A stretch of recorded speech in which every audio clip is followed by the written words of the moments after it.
사무엘하 14장입니다. 사무엘하 14장은 다윗 왕의 아들들 중에서 이렇게 쫓겨난 자 압살롬이 자기의 여동생의 복수를 위하여 복수로 그런 암논을 이렇게 죽였잖아요. 그래서 이제 다윗 왕의 낯을 피하여 이렇게 도망하여 이렇게 쫓겨난 자처럼 있었는데 압살롬이 돌아오고 다윗 왕과 이렇게 얼굴을 보기는 하지만은 그 관계가 이렇게 어색한 그런 관계를 보여줍니다. 나중에 이런 과정들을 통해서 압살롬은 다윗 왕에 대해서 반역하는 마음을 품게 됩니다. 그러니까 다윗 왕이 그러한 상황이나 이런 것을 예측할 수 있었을 터인데 하나님의 지혜로 왜 그렇게 할 수밖에 없었을까라는 생각을 이렇게 해보게 됩니다. 그 상황을 보겠습니다. 1절입니다. 스루야의 아들 요압이 왕의 마음이 압살롬에게로 향하는 줄 알고, 그러니까 다윗 왕의 마음은 지금 피난가 있는 압살롬을 그리워하고 마음이 그에게 많이 기울었습니다. 두고아의 사람을 보내 거기서 지혜로운 여인 하나를 데려다가 그에게 이르되 청하건대 너는 상주가 된 것처럼 상복을 입고 기름을 바르지 말고 죽은 사람을 위하여 오래 슬퍼하는 여인같이 하고 왕께 들어가서 그에게 이러이러하게 말하라고 요압이 그의 입에 할 말을 넣어주니라. 두고와 여인이 왕께 아랠 때 얼굴을 땅에 대고 엎드려 이르되 왕이여 도우소서 하니 왕이 그에게 이르되 무슨 일이냐 하니라. 대답하되 나는 진정으로 과부니이다. 남편은 죽고 이 여종에게 아들 둘이 있다니 그들이 들에서 싸우나 그들을 말리는 사람이 아무도 없으므로 한 아이가 다른 아이를 쳐 죽인지라. 아들 둘이 있었는데 한 아들이 다른 아들을 죽인 거예요. 지금 압살롬이 암논을 죽인 그 일을 지금 이렇게 빗대어서 말하고 있는 것이죠. 온 족속이 일어나서 당신의 여종 나를 핍박하여 말하기를 그의 동생을 쳐 죽인 자를 내놓으라. 우리가 그의 동생 죽인 죄를 갚아 그를 죽여 상속자 될 것까지 끊겠노라 하오니 그러한즉 그들이 내게 남아있는 숯불을 꺼서 내 남편의 이름과 씨를 세상에 남겨두지 아니하겠나이다 하니. 이제 마을 사람들이 그 살인한 아들을 내놓으라 그를 죽이겠다 하니까 그러면 이 여인의 입장에서는 자기 아들 둘이 싸워서 하나는 자기 아들의 손에 의해서 죽고 남은 아들은 동네 사람들에 의해서 죽으면 두 아들 둘을 동시에 잃게 되는 거잖아요. 지금 그 상황을 다윗 왕에게 말하고 있는 것입니다. 그래서 7절에 8절에 왕이 여인에게 이르되 내 집으로 가라 내가 너를 위하여 명령을 내리리라 하는지라. 두고와 여인이 왕께 아뢰되 내 주 왕이여 그 죄는 나와 내 아버지의 집으로 돌릴 것이니 왕과 왕위는 허물이 없으리이다. 왕이 이르되 누구든지 내게 말하는 자를 내게로 데려오라. 그가 다시는 너를 건드리지도 못하리라 하니라.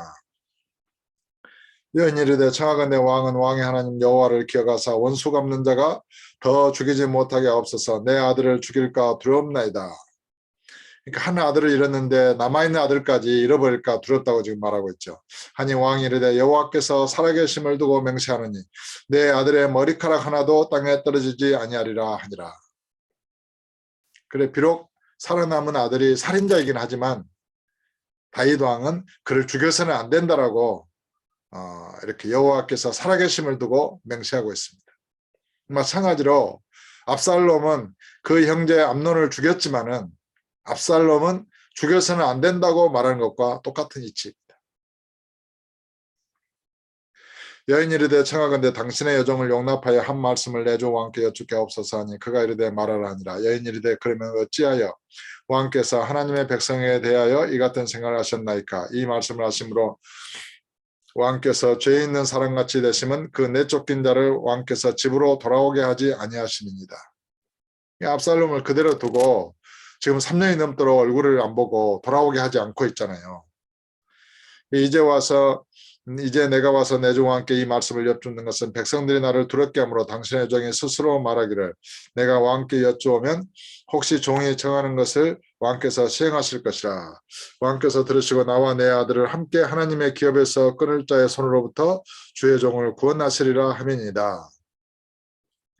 당신의 요정이 또 스스로 말하기를 내 주 왕의 말씀이 나의 위로가 되기를 원한다 하였사오니 이는 내 주 왕께서 하나님의 사자같이 선과 악을 분간하시리니이다. 원하건대 왕의 하나님 여호와께서 왕과 같이 계시옵소서. 왕이 그 연에게 대답하여 이르되 바라노니 내가 내게 묻는 것을 내게 숨기지 말라. 연 이르되 내 주 왕은 말씀하옵소서.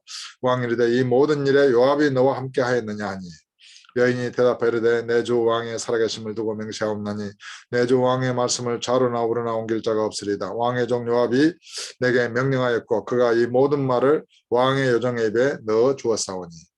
그러니까 요압은 탁월한 지혜자예요.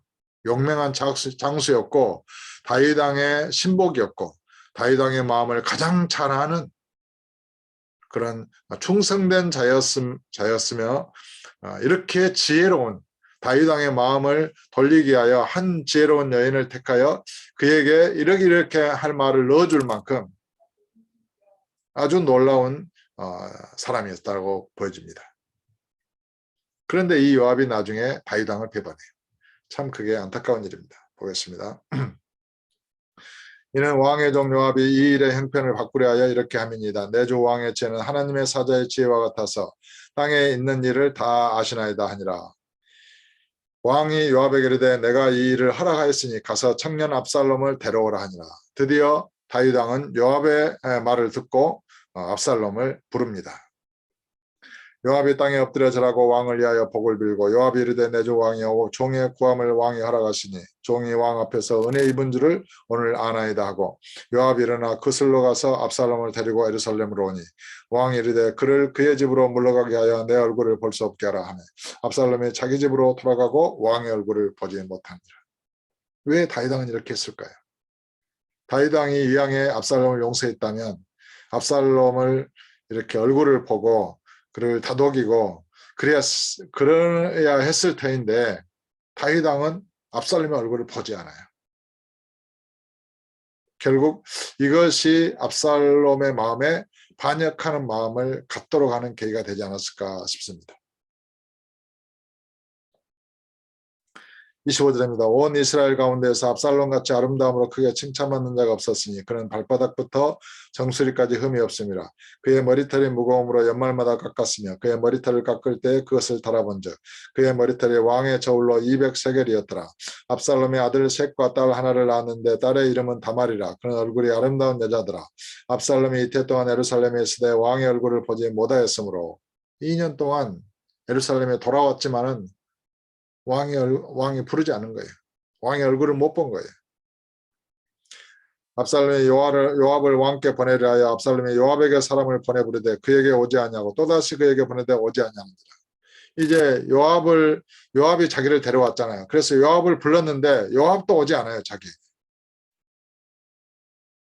그러니까 요압은 다윗 왕의 명령이 없이는 움직이지 않는 그런 충성된 자이므로 이 압살롬이 자기를 불렀을 때 가지 않는 것으로 보여집니다. 만약에 왕이 명령하지 않았는데 요압이 압살롬에게 갔다면 요압은 뭔가 문제가 생길 것을 알았는지도 모릅니다. 어떻든 요압을 불렀는데 안 와요. 그래서 압살롬이 이제 어떻게 합니까? 압살롬이 자기의 종들에게 이르되 보라 요압의 밭이 내 밭 근처에 있고 거기 보리가 있으니 가서 불을 지르라 하니라. 압살롬의 종들이 그 밭에 불을 질렀더니 요압의 밭에 불을 질러버린 거예요. 보리밭에. 요압이 일어나 압살롬의 집으로 가서 그에게 이르되 어찌하여 내 종들이 내 밭에 불을 질렀느냐 하니 비로소 불을 지르니까 온 거예요.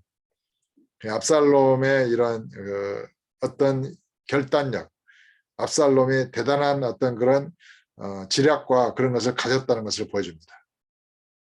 요압이 안 오니까 밭에 불을 질러서 그를 불러내잖아요. 이 정도의 결단력은 있어야 되겠죠. 32절에 압살롬이 요압에게 대답하되 내가 일찍이 사람을 내게 보내 너를 이리로 오라고 청한 것은 내가 너를 왕께 보내 아뢰게 하기를 어찌하여 내가 그 술에서 돌아오게 되었나이까. 이때까지 거기에 있는 것이 내게 나았으리이다 하려 함이로라. 이제는 내가 나로 하여금 왕의 얼굴을 볼 수 있게 하라. 내가 만일 죄가 있으면 왕이 나를 죽이시는 것이 옳으니라 하는지라.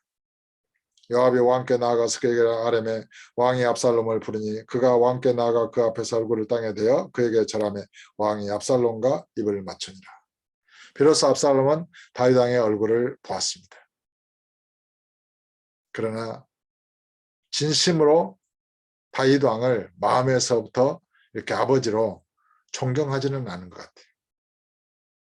형제간에 문제가 생겼을 때 다윗 왕이 그 문제를 바로 잡아 주었어야 해요. 압살롬의 개인적인 복수를 하기 전에 암논에 대해서 다윗 왕이 징계를 이렇게 하셨어야 한다고 보는 것입니다. 그렇다고 한다면 압살롬이 더 이상 살인하는 죄를 짓지 않았겠죠. 그러니까 이것은 뭔가 이 다윗 왕을 향한 여호와의 징계로 말미암아 이 가정에 일어난 사건들입니다. 그러니까 하나님께서 징계하기로 결정하시면 인간은 그것을 피할 수 없습니다. 하나님께서 잠깐 눈을 가리우시면 인간은 어리석은 결정과 선택을 하는 것입니다. 스스로 지혜로워서 스스로 의로워서 지혜로운 선택을 할 수 있을까요, 인간이?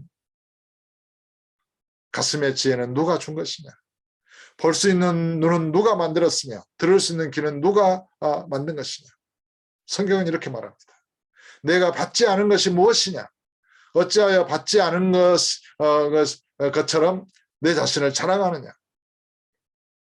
하나님께서는 자기 스스로의 지혜를 자랑하고 스스로 오만하고 교만한 자를 미워하십니다. 그래서 세상에 약한 자를 들어 강한 자를 부끄럽게 하려 하시고 지혜 없는 자를 들어 세상의 지혜와 총명을 멸하려 하십니다. 오늘 또 우리는 이 다윗 왕에 대한 여호와의 징계를 보면서 또 그런 다윗 왕의 어리석음과 또 연약함을 우리가 보면서 우리는 주님 앞에 겸손하고 성령을 더욱 의지하고 성령을 따라 행하는 그러한 믿음의 삶을 살게 하여 힘쓰고 애써 기도해야 될 것입니다. 오늘 또 오직 성령을 의지하고 성령께서 보이시는 것들을 보고 듣게 하시는 것들을 들으며 주님과 함께 보고 듣고 걷고 말하며 오직 주님을 영화롭게 하고 기쁘시게 하는 그런 믿음의 삶을 살아가는 저와 여러분 다 되시기를 예수 이름으로 축복합니다.